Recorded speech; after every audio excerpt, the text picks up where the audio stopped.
Kisah Lubdaka. Di sebuah desa tinggallah seorang pemburu bernama Lubdaka. Lubdaka adalah seorang kepala keluarga yang menghidupi keluarganya dengan berburu binatang di hutan. Setiap Lubdaka berburu selalu mendapatkan hasil buruan yang banyak. Hasil buruannya sebagian ditukar dengan barang-barang kebutuhan keluarga seperti baju, beras, lauk, serta yang lain. Sebagian lagi dimakan. Lubdaka sangat rajin dalam bekerja. Pagi-pagi, Lubdaka seperti biasa mempersiapkan diri untuk pergi ke hutan.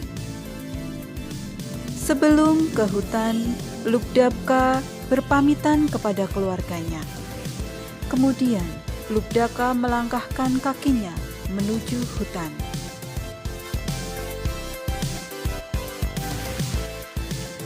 Sesampainya di dalam hutan, Lubdaka mengendap-endap untuk mencari buruannya. Setelah melewati tengah hari, Lubdaka belum mendapatkan buruan. Rasa penasaran mulai menggelayuti Lubdaka. Dengan kewaspadaan tinggi, Lubdaka berjalan memasuki hutan lebih dalam lagi. Tanpa terasa, waktu sudah sore. Lubdaka belum dapat binatang buruan. Lubdaka mulai bingung karena senja telah menyelimuti hutan tersebut.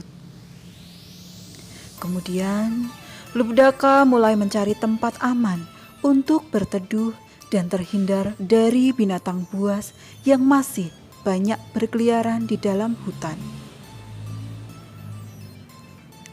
Lubdaka berkeliling di tengah hutan mencari tempat aman.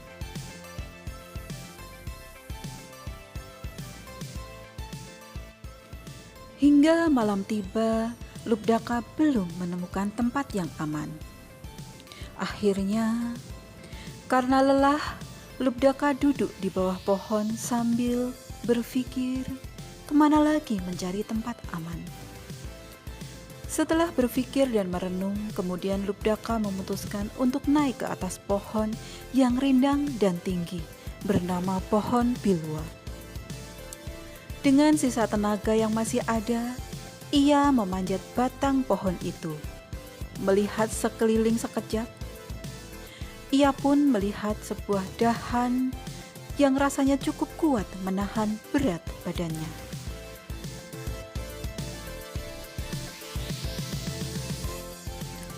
Setelah berada di atas pohon, Lubdaka mulai berpikir, bagaimana caranya untuk tetap waspada agar tidak terjatuh ke bawah.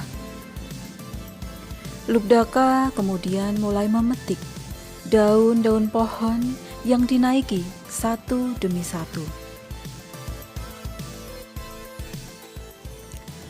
Sambil memetik daun, Lubdaka berdoa ke hadapan Sang Hyang Widi, memohon agar selalu diberi keselamatan. Sepanjang malam, Lubdaka berdoa dan merenung, hingga matahari pagi bersinar. Dengan hati yang gembira, Lubdaka turun dari pohon. Kemudian mengucapkan doa sebagai ungkapan terima kasih. Kemudian Lubdaka pulang ke rumah. Setelah sampai di rumah, Lubdaka berkata pada keluarganya untuk meninggalkan pekerjaan sebagai pemburu dan menjadi seorang petani. Lubdaka mulai bercocok tanam hingga ajal datang menjemputnya. Saat Lubdaka meninggal, bala tentara Dewa Yama, hakim yang bertugas jaga kahyangan, datang menjemputnya. Namun pada saat yang sama, pengikut Siwa pun datang menjemput Atman Lubdaka. Terjadilah ketegangan antara kedua bala tentara tersebut. Saat ketegangan memuncak, datanglah Dewa Yama dan Dewa Siwa. Kemudian Dewa Yama menunjukkan catatan hidup dari Lubdaka kepada Dewa Siwa, bahwa Lubdaka telah melakukan banyak perburuan binatang, maka Lubdaka harus dijebloskan ke neraka. Dewa Siwa menjelaskan bahwa Lubdaka memang sering melakukan perburuan binatang, namun itu dilakukannya untuk menghidupi keluarganya. Pada malam Siwaratri, Lubdaka melakukan tapa brata, monabatra, jagra, dan upawasa atau puasa, sehingga dia dibebaskan dari ikatan karma sebelumnya.